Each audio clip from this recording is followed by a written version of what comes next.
Riverdale showrunner Roberto Aguirre-Sacasa reveals that Betty Cooper's family will be front and center for her when the series returns with new episodes next year. Throughout Season 2, Betty's storyline has been entangled with the Black Hood and his plot to eradicate sinners from Riverdale, being the source of inspiration for the masked villain, put an extreme amount of pressure on Betty, forcing her at one point to tap into her darkness and push those she loves out of her life, like Veronica and former boyfriend Jughead Jones. Betty, played by Leolie Reinhardt, has always been a black sheep in disguise and one of the more complex characters on the show.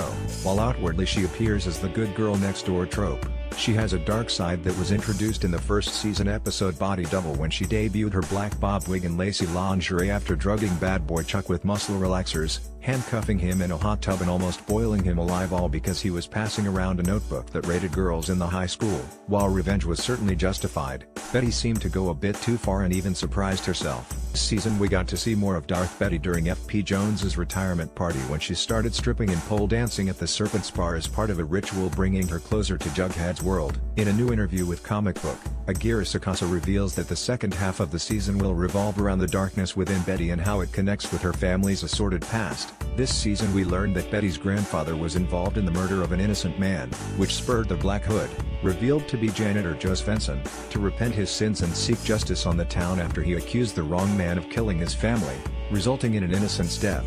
Here's what he said: "I think Betty's big series arc will always be kind of relate back to the kind of darkness within her. I think she's always trying to figure out where that comes from, and I think one of the theories is that she inherited it from her family. So I think that that's a story that we'll always be telling with Betty, some version of it. So yeah, we're going to explore that for sure in the second half of the season.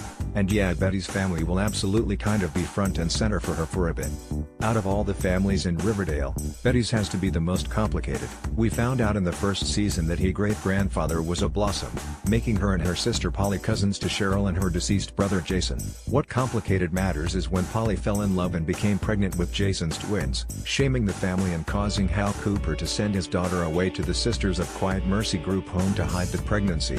To complicate matters even more, Betty's long-lost brother Sheep Cooper will be making an appearance when the show returns in January, adding only more drama to the Cooper household.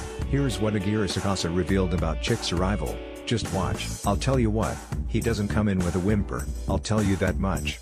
It sounds like Chick's arrival will certainly create more drama for Betty as Riverdale returns to our small screens in 2018. We also have a feeling things are only going to be darker for Betty, as it's been teased that the Black Hood drama may not be over and that the Joe Svensson reveal may have been a cop-out. Some fans are even theorizing that Betty might even be the Black Hood, since the last scene shows her pulling the hood out of the fireplace as she burns the clues and ciphers the Black Hood was sending her throughout the season, which would make for a better twist than the mysterious janitor being the big bad. Screen Rant will keep you updated on all Riverdale news. The series returns to the CW on Wednesday, January 17, 2018. Source: Comic Book.